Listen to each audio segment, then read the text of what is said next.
Good morning दोस्तों।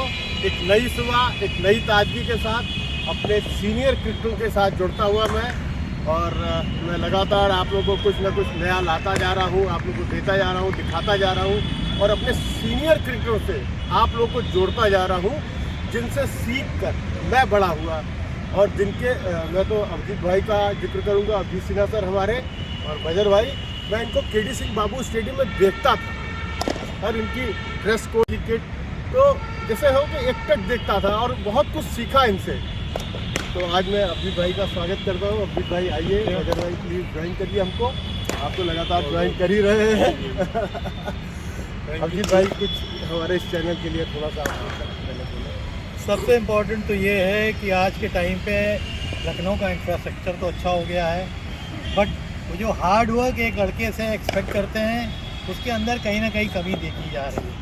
हमारे time पे नहीं था, बहुत छोटे छोटे ग्राउंडों पे हम लोग खेले हुए हैं और कभी भी स्टेट खेलने के बाद भी नखरे नहीं होते थे कि हम यहाँ नहीं खेलेंगे, कि जुबली में नहीं खेलेंगे। जो भी ग्राउंड मिल रहा है बस खेल मिल रहा है। इवन GND कितना छोटा ग्राउंड था, वहाँ मैक्सिमम क्रिकेट होता था।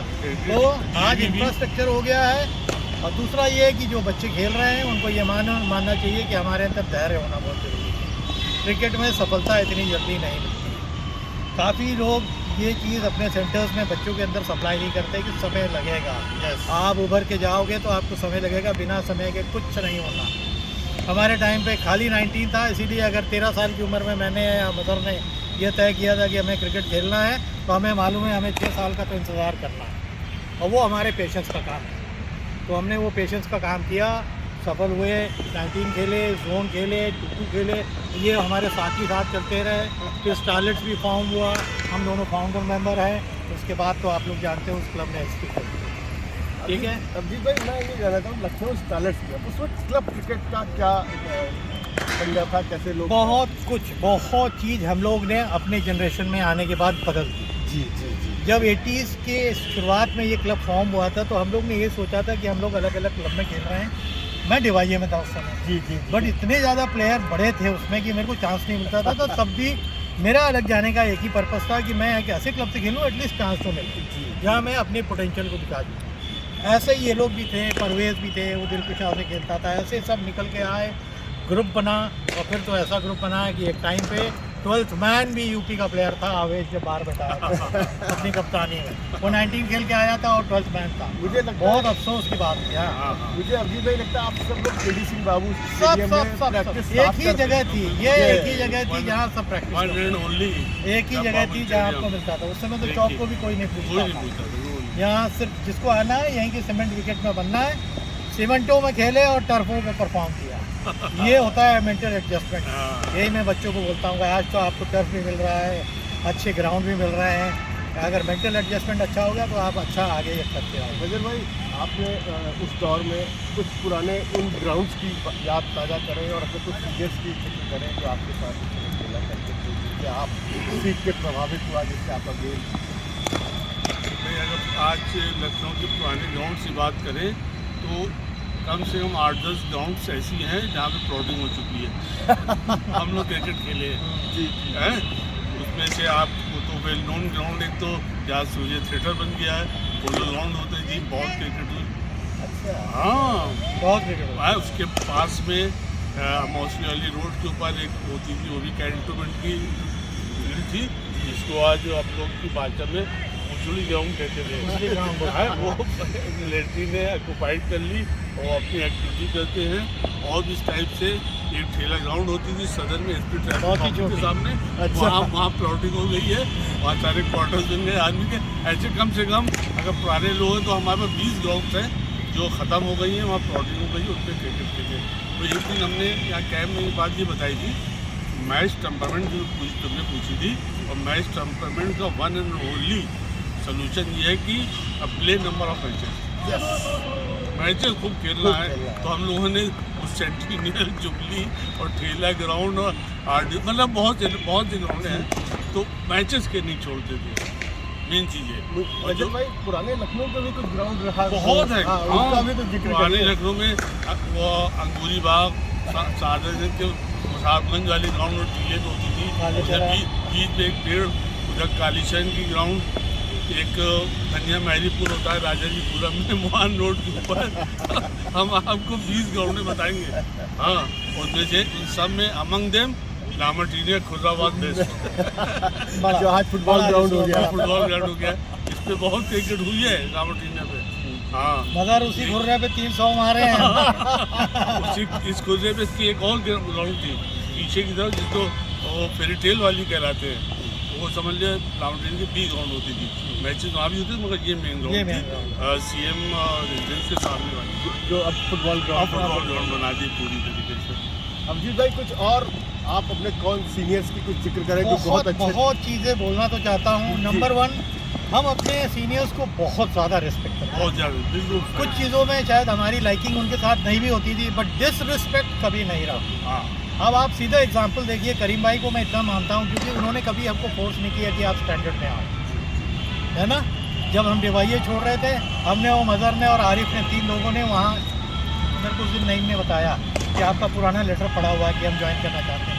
तब तक शायद स्टैंडर्ड्स की बात उठ गई तो स्टैंडर्ड्स ज्वाइन कर दिया। करीम चिश्ती सर हमारे वो रिस्पेक्टेड सर, मैं उनकी बहुत याद है। रणजी ट्रॉफी खिलाड़ी, रणजी ट्रॉफी खिलाड़ी, क्रिकेट एसोसिएशन के जॉइंट सेक्रेटरी कई साल बहुत जॉइंट सेक्रेटरी, और लखनऊ का क्रिकेट पूरा एक तरीके से BCCI के एग्जीक्यूटिव मेंबर भी थे। हाँ थे। गुलाम अहमद साहब सेक्रेटरी हुए हैं, 2 साल वो भी बोर्ड में भी रहे हैं।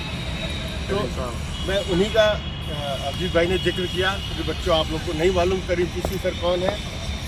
अगर भाई कुछ और पुरानी यादें, कुछ पुराने मैचेस आप लोग को। करीम भाई का मैं एक चीज़ और बोलना चाहूँगा पीयूष, कि वो पहला खिलाड़ी देखा कि बिना हेलमेट के फास्ट बॉलर को मैट के ऊपर स्वीप करता है। रोहन कनाई को हमने सुना था वेस्ट इंडीज़ में, और वो स्वीप कर रहे थे। मैं एक टूर्नामेंट स्टेट खेल रहा था, DAV कॉलेज में, नॉन स्ट्राइकर था, 60-70 रन पे मैं बैटिंग कर रहा था। वो नए आए और एक फास्ट बॉलर था, उसको मैट के ऊपर 3 या 4 स्वीप करे। तो मैंने उनसे बोला भी था, करीम भाई हेलमेट डाले। अरे कह रहे कुछ नहीं, ये काम मार पाएगा। उस समय उनकी एज कम से कम 45 साल थी। तो वो खिलाड़ी थे करीम भाई। मुझे लगता है शीश महल क्रिकेट ने भी हम लोगों को बहुत कुछ दिया, और थोड़ा उसका भी जिक्र आप लोग करिए। जगाता था कि हम भी ऐसा शीश महल में खेलेंगे तो आगे जाएंगे, तो उसका भी कुछ जिक्र आप दोनों सर करें। पूछो नहीं।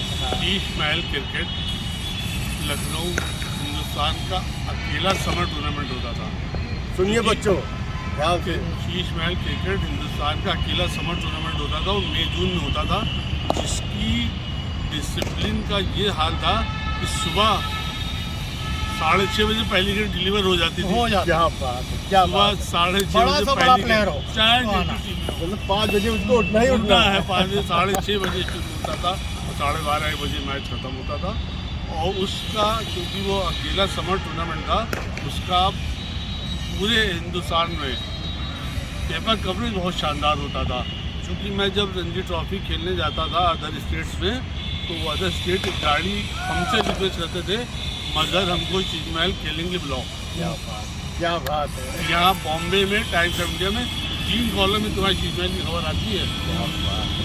हाँ, समझिए आप। और मुझे लगता है सारे इंडिया के सारे प्लेयर मैक्सिमम क्योंकि उस समय सब खाली होते थे समर के टाइम। समर में चूंकि इतना क्रिकेट था भी नहीं, हेक्टिक क्रिकेट होता नहीं था कि सीजन से जाड़ों का होता था। साल में वो समर का अकेला टूर्नामेंट था, बहुत ज़्यादा। और हिंदुस्तान का उस वक्त का सब बड़ा खिलाड़ी खेलता था, चाहे कंट्री खेल रहा हो या कंट्री लाइन में लगा हो। दर्शक भी बहुत आते थे, बहुत दर्शक हर मैच 5-7 हज़ार आदमी, समझ लिए 5-7 हज़ार आदमी तो मामूली बात है। पूरा ये इतना शेड है, ये पूरा भर जाता, क्योंकि गर्म होती थी, धूप होती थी, धूप में कम, पूरा साइड तो भर जाते, पूरे साइड भर जाते। 5-7 हज़ार तो मामूली बात है। अभिजीत भाई, चूंकि ये KD सिंह बाबू स्टेडियम आप यहाँ से बड़े हुए, यहाँ की कुछ यादें, रोहित सर की यादें जो आप लोगों के जहन में होगी? बहुत कुछ। रोहित सर ही हमारी, जो मेरी नींव रखने वाले, इनकी नींव रखने वाले थे ना, वो रोहित सर ही थे। मैंने अपने टाइम पे ऐसा लईम सहीम खिलाड़ी कभी पहले देखा नहीं था। जब वो यहाँ आए, सेंट्रल कोचिंग में हम पहली बार मिले थे। इन बच्चों को ये भी नहीं मालूम हुआ कि हॉस्टल यहाँ से कानपुर 1 साल रहने के बाद शिफ्ट हुआ। हम लोग यहीं थे हॉस्टल में, गोपाल सब, शशि सब यहीं आए थे। 1 साल यहाँ रहे थे, पीछे कमरों में रहते थे। और रोहित साहब को नज़दीक से हमने तब जाना, उसके बाद तो फिर सालों साल वो गाइड करते रहे। एक ऐसा कोच था जो एज में भी वो बॉल जरूर डालते थे, नया लाके हाथ में। कि वो बॉल डालेंगे, अच्छा तू बैटिंग अच्छी कर रहा है, अब मैं डाल रहा हूँ खेल। तो एक महान खिलाड़ी था, वो एक जीनियस था एक तरीके से। रोहित साहब को ना मैं इसीलिए बहुत ज़्यादा बोलता नहीं, क्योंकि जीनियस बहुत कम होते हैं। उनके अंदर एक तरीके से खिलाड़ियों को पहचानने की बहुत अच्छी ज़्यादा, क्षमता थी, क्योंकि आप जैसे लोगों को उन्होंने बहुत ज़्यादा ऊपर लाए। बिल्कुल। सर केडीसी का वो माहौल प्रैक्टिस का आप लोग को याद होगा कैसे सीनियर सब एक दूसरे को सपोर्ट करते थे, उसके बारे में कुछ दो शब्द बोले। देखिए उस वक्त जो है अब ये हाई फाई हम लोग का एटीट्यूड नहीं था। सुनिए बच्चों, डिसिप्लिन बहुत था। आज है खेलना ही खेलना है, अंदर बाहर नीट करना है, अंदर रनिंग एक्सरसाइज और फील्डिंग प्रैक्टिस करनी है। तो ये ज़्यादा शो ऑफ नहीं था कि आए हैं स्टेडियम तो बस स्टेडियम आए हैं तो प्रैक्टिस करके जाना है। ये नहीं कि जहाँ आ गए हैं और बातें वो करना। डिसिप्लिन बहुत, सब आदमी सब बच्चे बहुत डेडिकेटेड, अपने प्रैक्टिस करना है और सब ये कि रोज़ कुछ ना कुछ इम्प्रूव करना है। तो सबसे बड़ा एडवांटेज हमको लगा मगर नौटियाल साहब, जसवीर भाई, जितने सीनियर प्लेयर है वो रोज टाइम पे पहुंचते थे और हम लोग के साथ खेलते थे। हम लोग को भी वो रहता था कि सीनियर रणजी ट्रॉफी प्लेयर्स आ रहे हैं, हमको बॉल कर रहे हैं, उससे क्रिकेट बहुत इम्प्रूव हुआ, मेंटली बहुत ऊपर पहुंच गए। कोई गलती करते थे वो एकदम किनारे बाउल के बात करते थे। ये आजकल के टाइम पे कम हो रहा है कि प्लेयर खेल भी रहा है, आपके साथ इंगेज भी हो रहा है। आज के रणजी ट्रॉफी प्लेयर्स ये नहीं करते, नहीं डिस्कस कर रहे हैं आपस में अपने जूनियर्स के साथ, जबकि उनको रहना चाहिए। मैं तो यही कहता हूँ अपने जूनियर को भी सिखाते चलो बिल्कुल, और सीनियर से बिल्कुल। सीखते चलो, बिल्कुल। तभी आप आगे बढ़ो। बिल्कुल है ना, दोनों आपको अपनी सीढ़ी को, क्योंकि आप लोगों से बहुत कुछ हम लोगों ने सीखा तो, और आप लोगों ने अपने पीढ़ी से सीखा। सर इस वीडियो को मैं चाहता हूँ कि यही एंड किया जाए, कुछ मैसेज, छोटे छोटे मैसेज कुछ आप लोग देना चाहें बच्चों को, यंगस्टर्स को। कि मेहनत के अलावा दूसरा कोई डेफिनेशन नहीं है आगे जाने का। जो चीज़ आपको सिखाई जा रही है उस पर गौर करिए और बहुत सीरियसली रहिए। आपका कंपटीशन हमारे टाइम के कंपटीशन से बहुत ज़्यादा बढ़ गया है। You have to be very careful, very focus. Competition बढ़ जाने की वजह से अभी पीछे अभिजीत सिन्हा ने भी ये बात कही कि बच्चों में पेशेंस कम है। तो उन बच्चों के लिए मैं कहना चाहूँगा, wait for chance, don't cry for chance. Very good, yes, क्या बात बोली तो ये उस लाइन से बच्चों को मेहनत करना है और सोचना है। बच्चों आज का ये वीडियो हम यही एंड करते हैं। आप प्लीज़ इसको लाइक करिएगा, सब्सक्राइब करिएगा, शेयर करिएगा और हम लोगों से जुड़ते चलिए। हम ऐसे ही सर लोगों को लाते रहेंगे, आप लोगों से इंट्रोड्यूस कराते रहेंगे। Thank you watching my video, take care, bye bye.